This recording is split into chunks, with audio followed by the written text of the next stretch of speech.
Our next honoree is Adora O.B. Nwesi. Kinkan Mashe Adora, or Adora O.B. Nwesi, first daughter of the people, heart, soul of your Father, Mother God, where would this community be without you? More than a furu, righting the wrongs visited upon us, adjudicating justice, you have been like Nimu Kwame, Igbo goddess of creation, our protection. Like Inemuru Ora, female force extraordinaire, who provided for the needs of her community. We are humbled, Adora. We stand quite in awe of the very least of your service. You believed and therefore achieved. Onye Kwechi Ekwe, our Oboloko, Adaogu, spirit worker warrior, we thank you. Anye Yekelegi.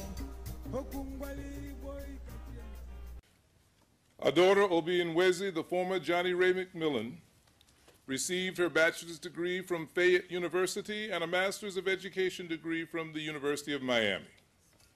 She obtained her certification from the state of Florida in the areas of elementary education, educational leadership, guidance and counseling, social studies, mental retardation, and specific learning disabilities.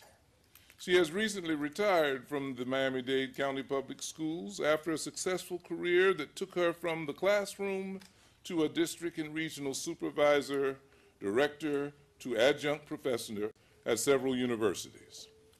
At the district level, she served as director of Title I program and district director of alternative education programs, where she was directly responsible for juvenile justice and teen parent programs.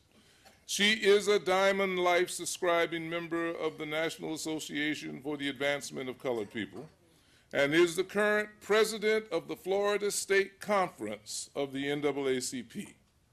She serves as a member of the NAACP National Board of Directors, a member of the NAACP Special Contribution Fund Board of Trustees, member of the NAACP Education Committee, Vice Chair, Policy and Advocacy Committee, Chair of the NAACP ACSO Committee, member of the NAACP Convention Planning Committee, member of NAACP Life Membership Committee, and a member of the Search Committee and NAACP President and CEO 2007-2008. She was appointed by Governor Charlie Crist as a special advisor to the Governor for Minority Affairs. She served as a member of the Federal Communications Commission Advisory Committee, which developed a post-Katrina report. Also, she served as chair of the National 50th Anniversary of Brown v. Board. She was the president for the Miami-Dade branch of the NAACP for 11 years and the Opelika branch for 2 years. She spearheaded lawsuits that were filed by the Florida State Conference to include the One Florida Initiative, the voting irregularities of 2000, and voter disenfranchisement, the Department of Corrections school vouchers, felony disenfranchisement, and affirmative action. Recently, she has been an outspoken advocate for seeking justice for the murder of Martin Lee Anderson. Many other legal challenges have been filed against public and private entities that are implementing various practices that negatively impact blacks and other minorities under her leadership. Because of her strong belief in community, she has been successful in building NAACP partnerships with the Florida Departments of Education, Health Corrections, Juvenile Justice, the Florida Bureau of Elderly Affairs, and the Florida Division of Emergency Management.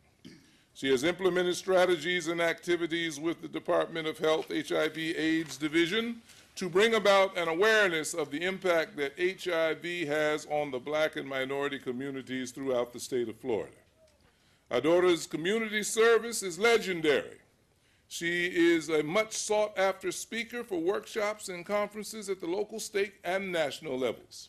In addition, she continues to be an inspiration and role model for those aspiring to be community leaders in the future. She is known as a challenger, motivator, and orator.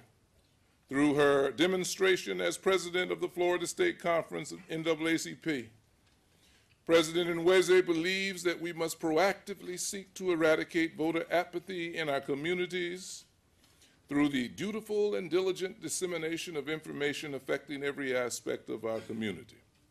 Education, health care, unemployment, criminal and juvenile justice, as well as housing, are a few of the issues negatively impacting our communities daily that are addressed under her leadership. Let's give her a hand, please.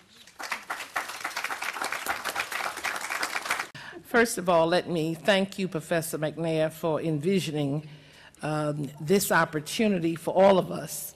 Believe it or not, but we all know each other from one part or another time in this community.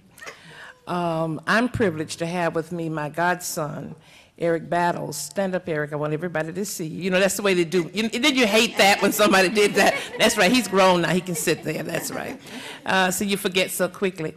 But I really want him to know how much I appreciate him, because I just told him a day ago that I was being honored, and he really didn't know what to expect. And I really wanted him to come far more than I expressed to him, because I wanted him to know this side of my life. You know, so many times your children know you. I do have biologically 4 children and 9 grand. And Eric is my godson, and he is just the apple of my eye, and they know that.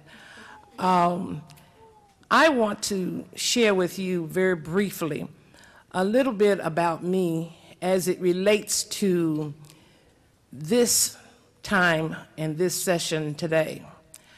Giving honor to all of the chiefs and all of those who are named here and not named, Queen Mother, and all of you. I want you to know that this has been a long-time journey for me. Before I had a naming ceremony, I was not as connected as I needed to be. In my heart, I always knew that I had African roots, but I didn't know what that meant. Because as you know, the schools do not do what they need to do, and many of our families don't know all they need to know. And so no one could give me what I needed and what I really wanted to receive. And that is knowledge about who I really am. I wanted to know all of it. And I had to search for myself. And in my search, my basic roots I found did come from Africa. I couldn't find the village. I really wish I could have, and perhaps someday my offsprings and my godson will do that. But it's important for our children to know who they are. Everybody has to have a base and ought to have a base. And I think one of the problems we have today is because our children are all over the place. They don't have a clue where their base is. Because if they were to ever learn about who they really were and where they really came from, they would act a whole lot differently. And so in my quest and in my search for self, I spent the time to read, to study, to pray, to fast, and then to begin the real journey of emerging and showing to the world who I really thought I was.